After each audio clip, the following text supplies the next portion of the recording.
Hello there. I just kind of want to hop on here and I kind of want to just talk about NTE. It's been about a week since the game came out for the PlayStation 5, PC, and mobile. And I am mainly only going to be talking about the performance aspect of this game because it is truly one of the more impressive feats that I think I've seen from gacha games overall.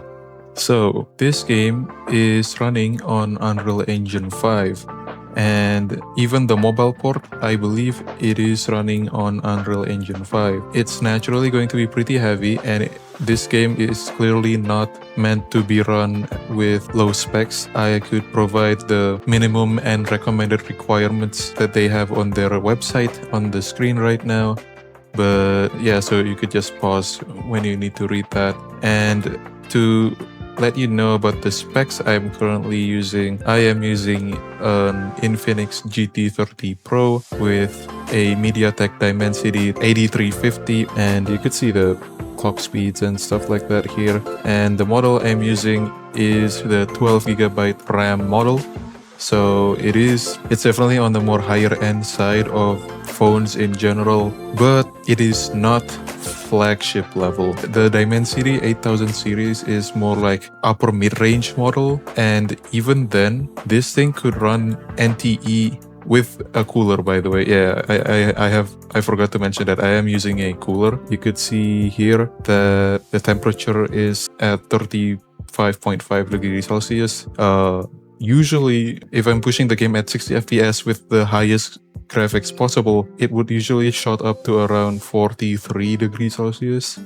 So, just to note there, I am using a phone cooler, but even with this mid to upper end CPU, it could run this game at cinematic graphics and using GSR or Snapdragon game super resolution and everything basically at high, ultra, all the bells and whistles.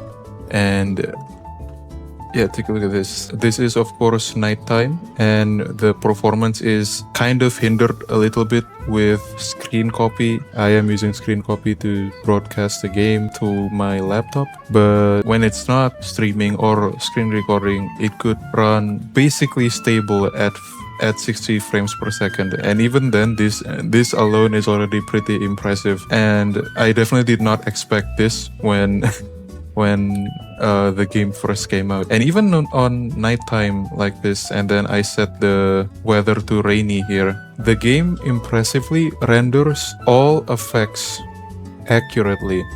Like, okay, you see the puddle starting to form there, and look at that.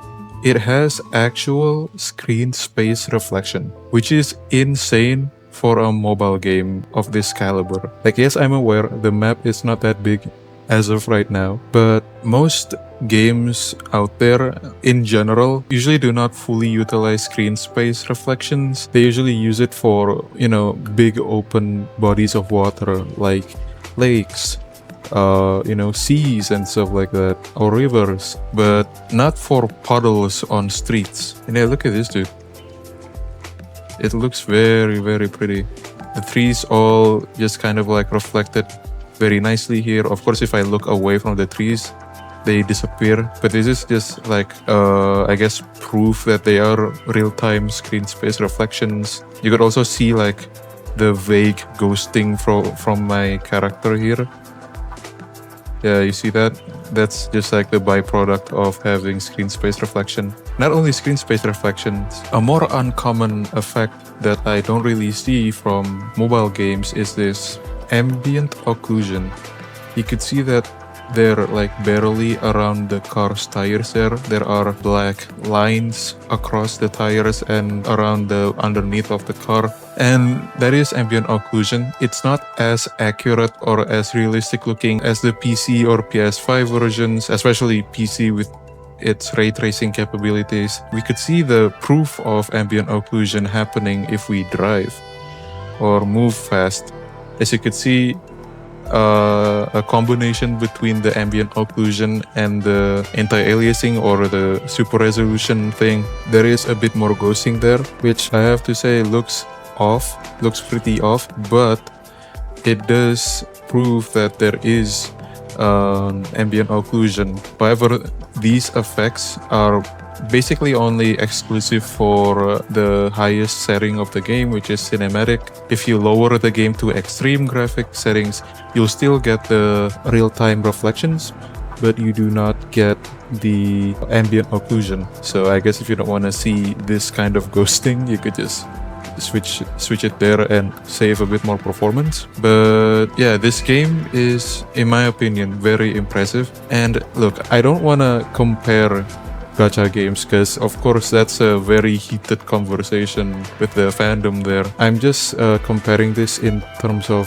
purely performance point of view. I'll provide some recordings here. So as you could see, I am running Wuthering Waves at highest settings, like all the way up, cranked at high, and I am at one of the highest density places in the game. The game or the phone, I'm not really sure yet, won't really let the game go past 45 frames per second. Even then, the game does not look as impressive as NTE does. NTE, oh my god, this guy just cut me off. Holy fuck, okay.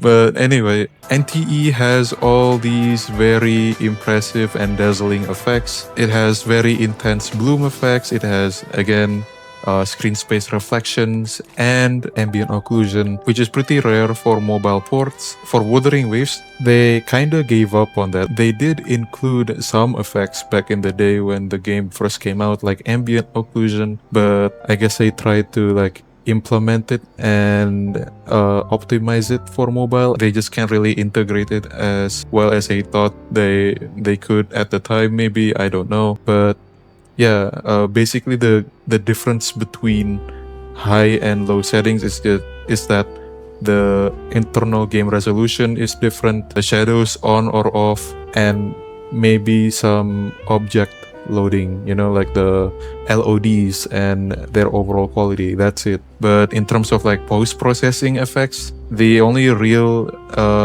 post-processing effect in Wuthering Waves Mobile, I think it's just bloom and anti-aliasing, but that's about it. Hang on. There are a few criminals here. Criminal scum. Let's finish this. There we go. It's just very impressive. Like, look at this. Of course, if you try and zoom in on the farther landscape, it will look ugly because, well, it's mobile. It doesn't really have that much RAM or processing power. Mobile devices don't even have GPUs, so usually they look good on stuff that is near you, and this is the case for basically every open world games on mobile. Genshin Impact, Wuthering Waves especially, and this game. And this game, I don't think really had like optimization issues when it first came out a week ago. Like, yeah, they did roll out an emergency patch, I guess, but it's not really, I don't think it was for like addressing performance issues or anything like that. It was just like to fix something else, which is pretty impressive. We hear all the time nowadays with games coming out being unoptimized as hell. Wuthering Waves was one of them.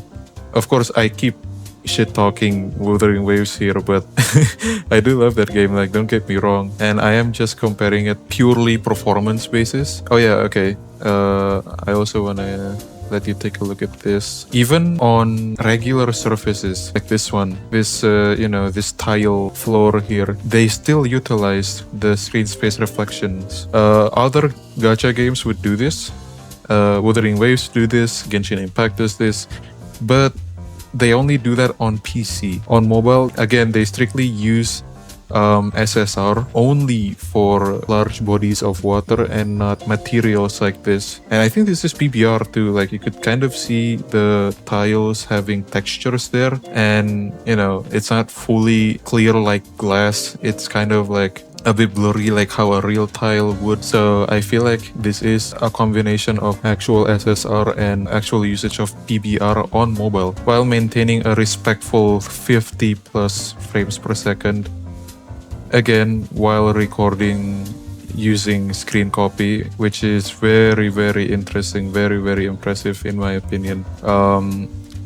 Because again, I've played Wuthering Waves for a while now. I've played other gacha games for a while now, and I'm strictly talking about the open world ones. None of them are as optimized as this game. I am like truly left in awe with how optimized this game is. Of course, I've tried this game on my Poco X7, which is a lower end device that uses a Dimensity 7300, and yeah, you could see from the footage here, it's not running that great. I am running this game on performance settings and using 60 frames per second frame rate cap, and yeah, it's not really running all that great, is it? I mean, I am screen recording on device, but even when not screen recording, I could only get 60 FPS on the lowest graphic settings possible, which does not look that good. But all things considered though, it's not really crashing or anything. It's a pretty stable game, and I am generally very impressed with the performance here. I just figured out I wanna make this video just to talk about the mobile port, because I haven't seen people talk about it all that much. Overall, playing on mobile is like a lesser experience compared to the PC version. And I feel like despite all the performance optimization that they've done here, mostly people will play this version of the game when it's only, someone is not home or something, which is kind of the case for almost every gacha game out there, especially the open world ones. It's just there so that you could just do a quick round of dailies and then put it away and go along with your day. That's the true purpose of the mobile ports. If you're asking me if this port is a solid experience to experience the story on, yes and no. Again, it depends on what kind of device that you have. If you have a device that is just above the minimum specs, don't bother, because the Poco X7 is above the minimum specs, but it still runs poorly in my opinion, even with 8GB of RAM.